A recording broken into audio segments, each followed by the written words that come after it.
Hello and welcome to This Day in Esoteric Political History from Radiotopia. My name is Jody Avergan. This day, January 1903, Topsy the elephant was electrocuted to death on Coney Island. Listeners, I should say, you know how sometimes in the intro to this show, I give the intro and then I say something like, we've gotten a number of requests to do this episode and we're finally getting around to it. And you probably hear that and you're like, oh yeah, you know, it makes sense that they've finally gotten around to like the Compromise of 1850 or the time someone threw a shoe at George W. Bush or whatever. But folks, this is one of those episodes, and we actually have gotten a number of requests to do the time that Topsy the elephant was electrified to death on Coney Island, maybe by Thomas Edison. But I guess thank you, listeners, for multiple numbers of you thinking this is a good fit for our show. I don't know what that says about us or you or all of us together, but here we are. I like that you're like, this is on you. This is not us. Some of them I'm like, yeah, you know, that makes sense. We're going to do this. And then it's like, well, okay, the people have spoken. But actually, as it happens, the people, in their infinite wisdom, have suggested we do an episode that is about a really interesting moment because it does unlock all sorts of cultural and political themes about the era, because video of Topsy's electrocution was distributed widely to be viewed in coin-operated kinetoscopes. So this is an early example of mass media. And of course, we can pin this to a moment in history where corporal punishment is in wide use in this country, not to mention that this story was lost for many years and then rediscovered and then was framed kind of as being about something that it isn't really about. So there's a sort of historiography angle to it as well. So lots of themes here to discuss. And here to do that, as always, are Nicole Hammer of Vanderbilt and Kellie Carter-Jackson of Wellesley. Hello there. Hello, Jody. Hey there. I did mention that this was taped and distributed at the time. The video is still floating around. Did either of you watch that video? No. I did not. Yeah. I don't have a taste for snuff films. I don't. Yeah. I could not stomach that. There's no way I would watch. Well, the taste for snuff films, you know, is actually something that's a sort of big theme here, and we'll get to that. But I suppose we should go through the details of how this elephant, Topsy, comes to be executed in front of a crowd with electrocution on Coney Island. What did Topsy do to deserve this fate? Topsy stood up for him or herself. Okay. That's what happened. So Topsy was an animal that was being used in a circus or in kind of like public spectacle in, I think, out on Coney Island. And look, she did kill some people. She killed a drunken spectator who had burnt the tip of her trunk. And she was also implicated, maybe framed, for the deaths of 3 trainers.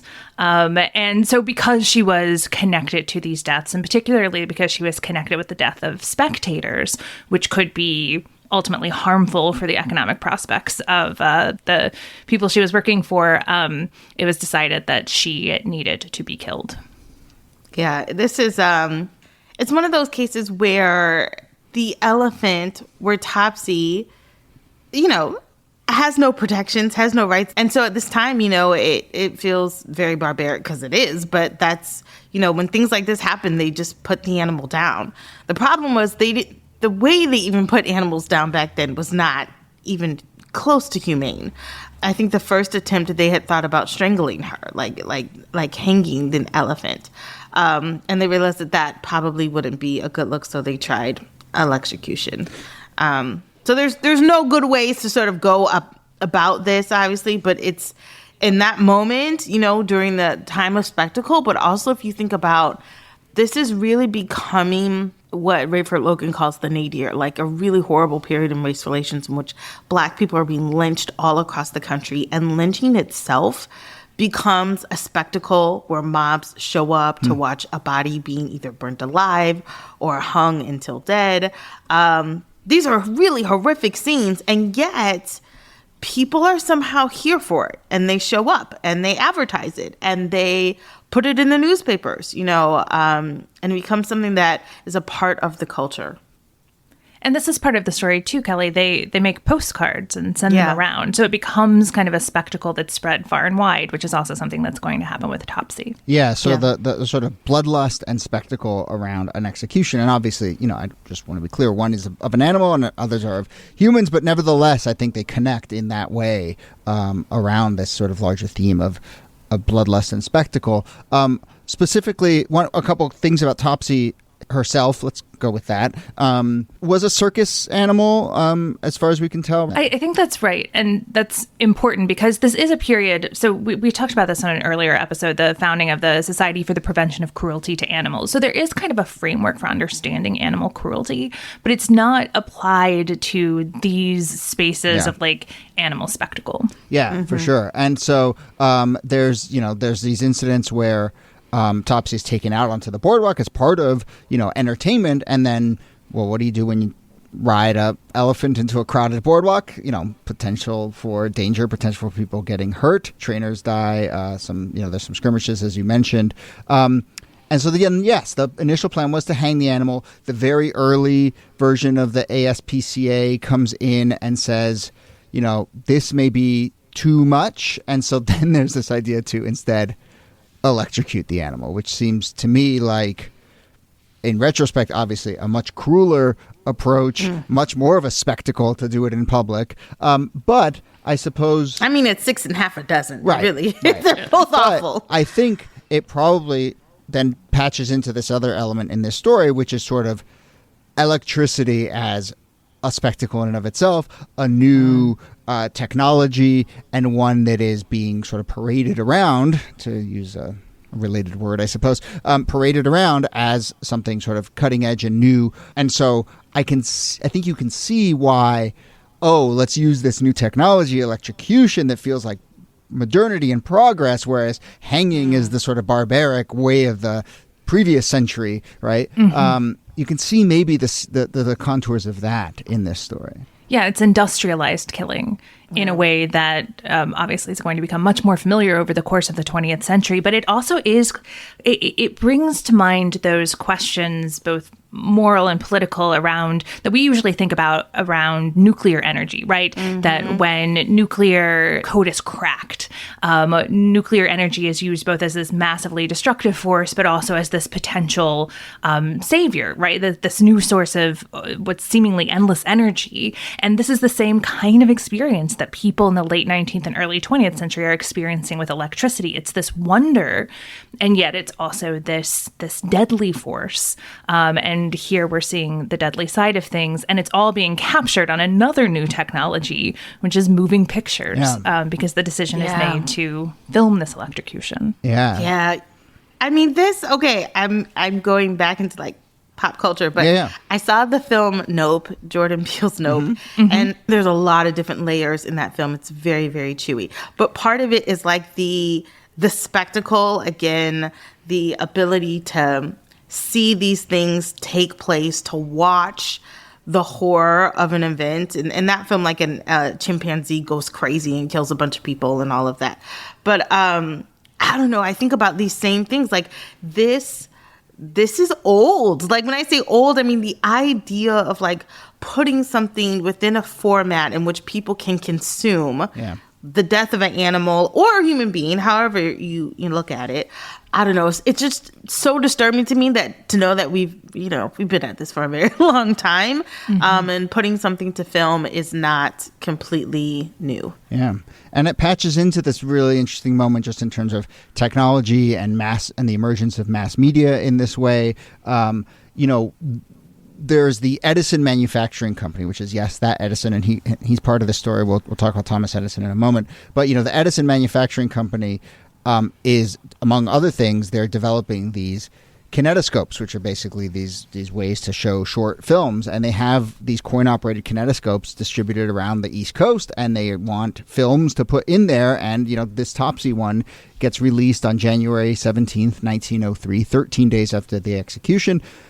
to be viewed in these kinetoscopes around the country. And there's a whole interesting thing in way in which this patches into kind of the history of media and the history of Hollywood, because the Edison company really wants to have a monopoly on this, and there's all sorts of lawsuits around that. And part of why Hollywood gets founded is because people are trying to decamp to the West Coast to escape the monopolies that the Edison Manufacturing Company and some other manufacturers have around this new technology. But, it's all tied in. Electricity and film are tied in as these sort of cutting edge technologies, and we see them coming together here, patching into this sort of larger bloodlust spectacle, etc. And you really see Edison too as not for lack of a better pun, but like a ringleader, or as someone who is at the helm of electricity, also at the helm of motion pictures, and using this moment to sort of prove the technology he has, sort of one up his opponents in these electricity wars, these battles for domination over who's going to control electrical power. He really wants to be at the forefront of this. And in many ways, he is. But the fact that he's involved in this, I think, is pretty telling.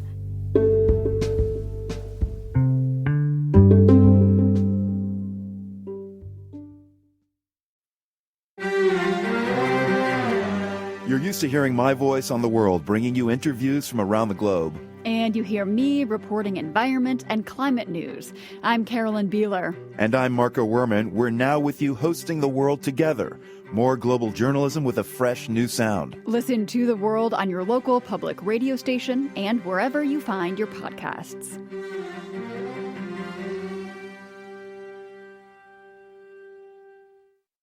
Let's talk a little bit about that idea of Edison so we have Edison as inventor, Edison as the manufacturing company doing film work, but then there's the specific question of electricity. As I mentioned, this film gets lost to time in many ways. For 70 years, no one has seen it. It gets rediscovered. When it gets rediscovered, it gets framed in exactly the way you just laid out, Kellie, of, this must have been something that Edison was using to prove the power of his electricity technology. But there's questions about that framing exactly. So this is another layer here. But what we have is when this film of Topsy gets rediscovered, it gets framed into what is known, I guess, as the War of the Currents. So currents is in electricity. Do you want to talk a bit about that? Yeah, the idea is that when this film is rediscovered, it is married to what is then the contemporary understanding about Edison. Edison was the inventor of the direct current form of electricity, and there was a competitor, which was the alternate current form of electricity, AC and DC. He was the DC guy, and George Westinghouse was the AC guy.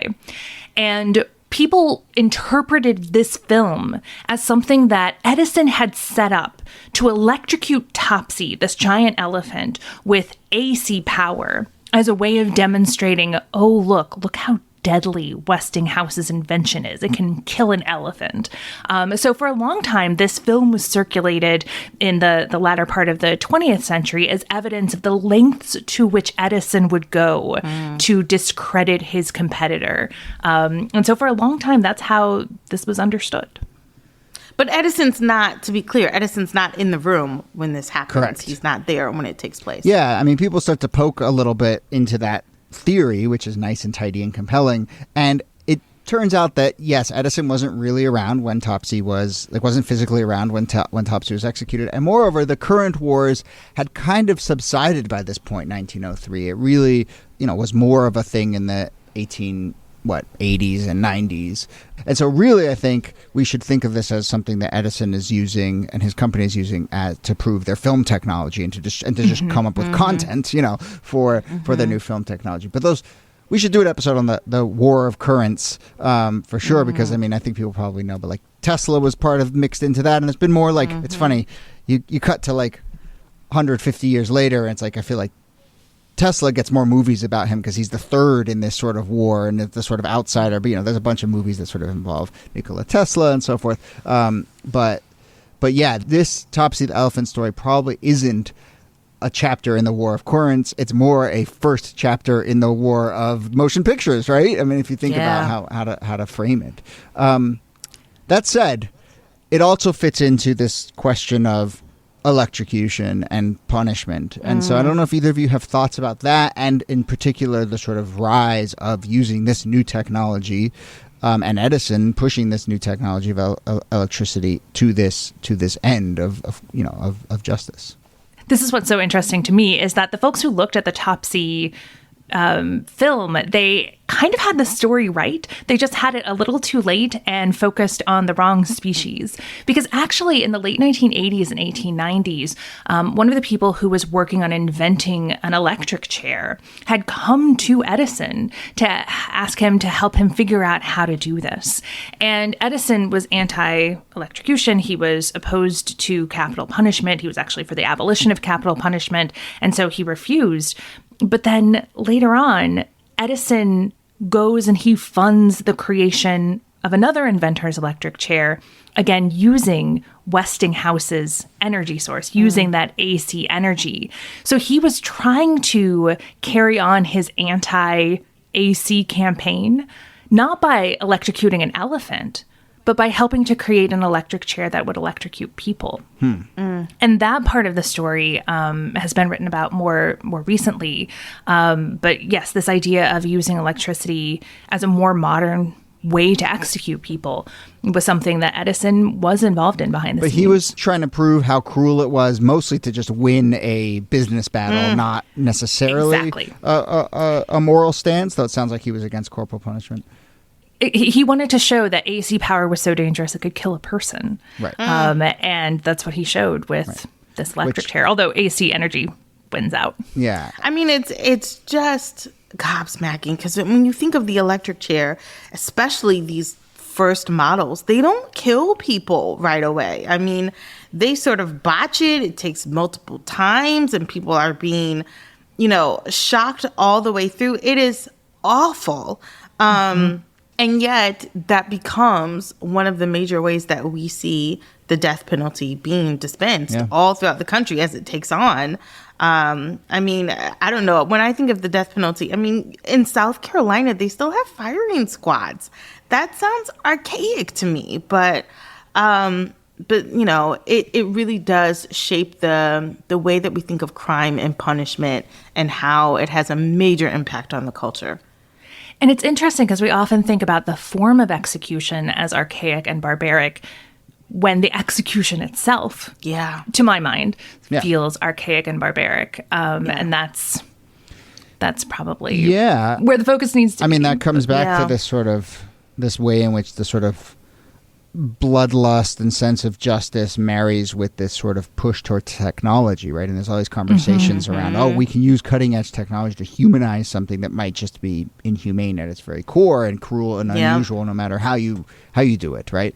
But Kellie, as we wrap up, I mean, do you have more thoughts on what this evokes for us? Not to make too tidy a comparison, but what this evokes for us about the sort of lynching era, and particularly the spectacle of the lynching era. I mean, were there any? I guess let me ask it this way: was there anyone in those moments of spectacle, as postcards were being distributed of people hung and crowds were gathering to watch executions and films were being made? What were the contours of the voices of people saying, "This is perverse"?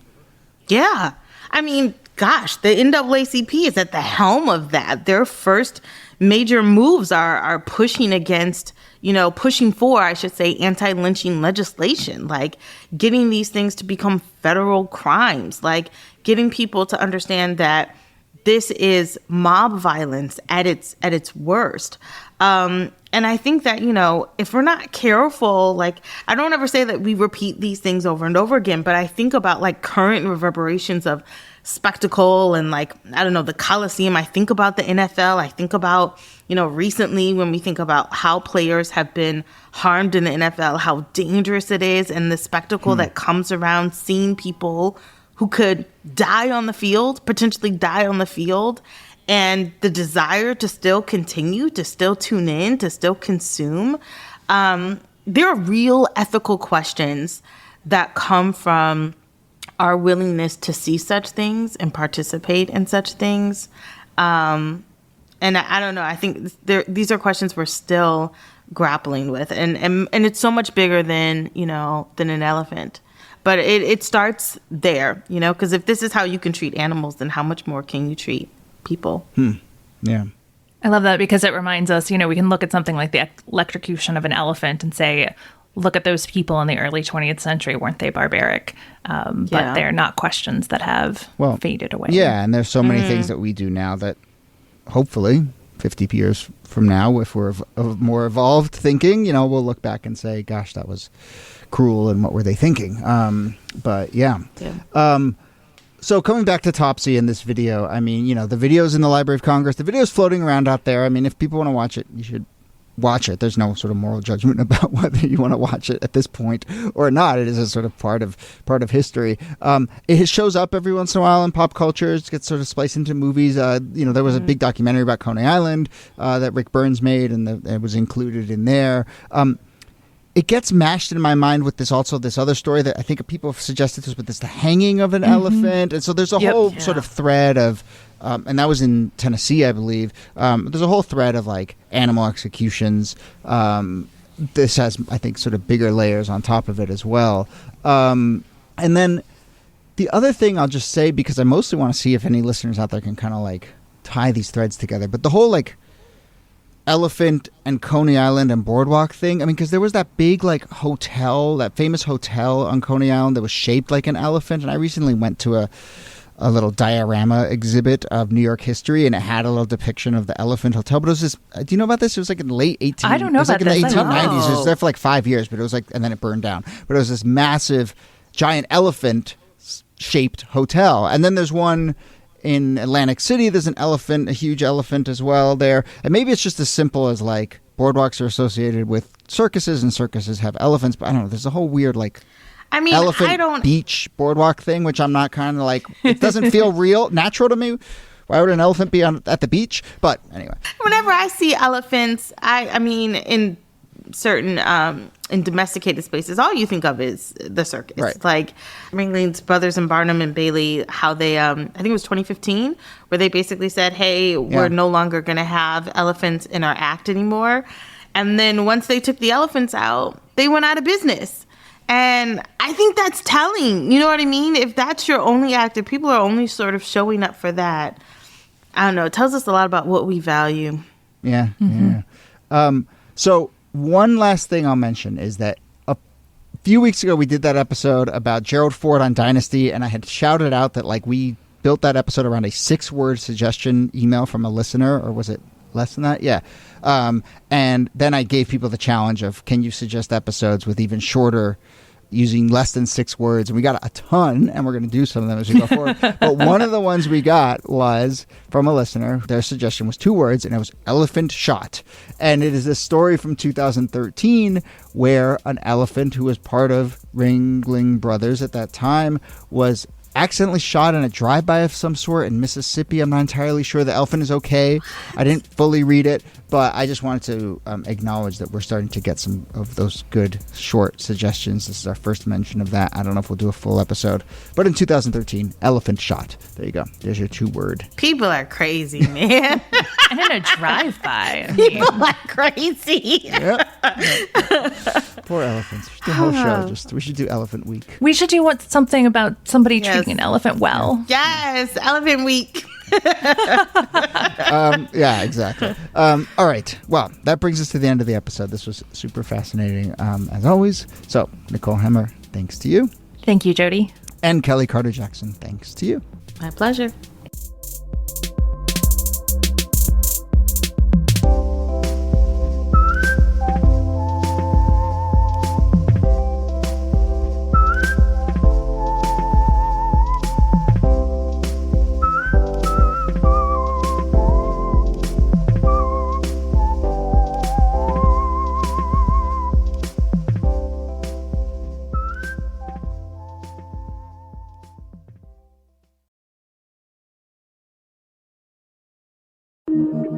Radiotopia.